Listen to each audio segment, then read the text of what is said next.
Do I deserve to be called an indigenous filmmaker is not the end game. It is the journey. It is the process. Start from the seed. This young artist who really wants to do it. This journey is important to share. The best stories is just in front of you.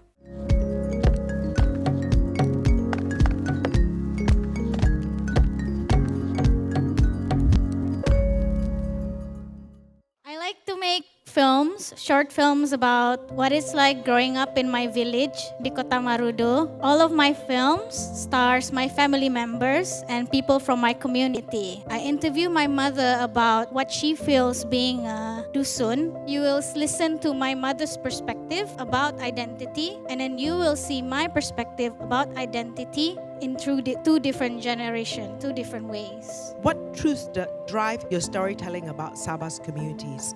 The first thing that they will say or they will introduce me is, this is Ekin.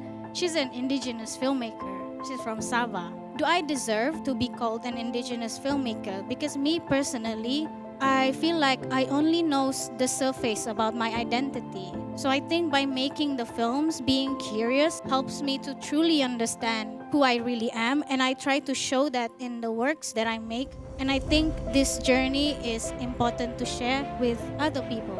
How do you hope the world will see Sabah not as a destination but as a creative powerhouse?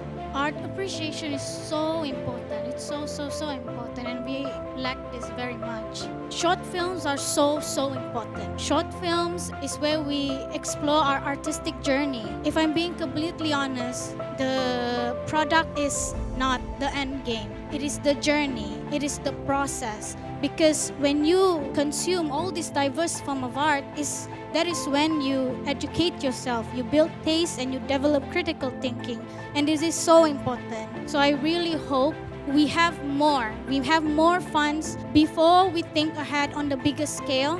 Nurture the vulnerable young artists. We need to support them. Start from the seed. This young artist who really wants to do it. So, what ancestral story or traditions that still fill your dreams today? I am interested in rituals because some part of my family members, they're from the mountain area in Kota Marudu and they're still pagan. I feel we are lacking documentation from an intimate perspective, like a part of the family, not a third person. So this is something that I want to explore. I would love to treasure the rituals that my family is still doing. The best stories is just in front of you.